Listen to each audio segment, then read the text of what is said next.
Нашата втора голема предност е во квалитетот на програмата која што ја нудиме за развој и напредок на Македонија.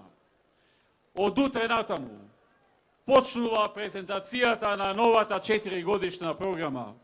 Од утре натаму сите вие ќе можете да видите на кој начин Македонија во наредните 4 години ќе оди напред. На кој начин владата ќе ја гради понатамошната иднина на Македонија, се разбира заедно со председателот Ѓорги Иванов.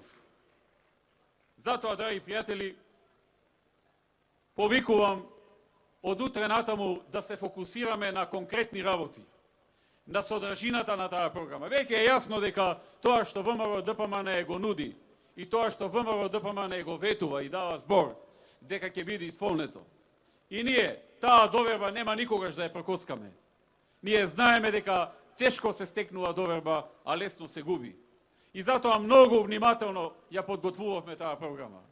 Многу внимателно, со многу пресметки, со многу собрани луѓе, експерти, искусни луѓе од сите страни, собирајќи многу идеи од многу страни, од граѓани, од експерти, експерти од Македонија, експерти од надвор.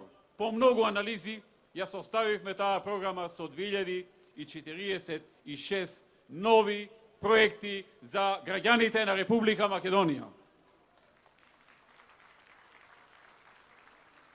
Драги пријатели, ние знаеме дека најголемиот проблем во Македонија е невработеноста и економијата. И токму на тоа сме најмногу насочени и фокусирани во минатите години, и токму на тоа ќе останеме најмногу насочени и фокусирани во идниот период. Вчера, например, беше многу добар ден за Македонија. Во еден ден се објавија 1650 нови работни места. 1000 нови работни места со новата инвестиција на Key Safety Systems од Америка и 650 на компанијата Granit која објави оглас за ангажман на вработување на 650 вработувања за градба на новите автопатишта. Тоа е нашата цел. За тоа ние работиме и за тоа вреди да се издржи многу.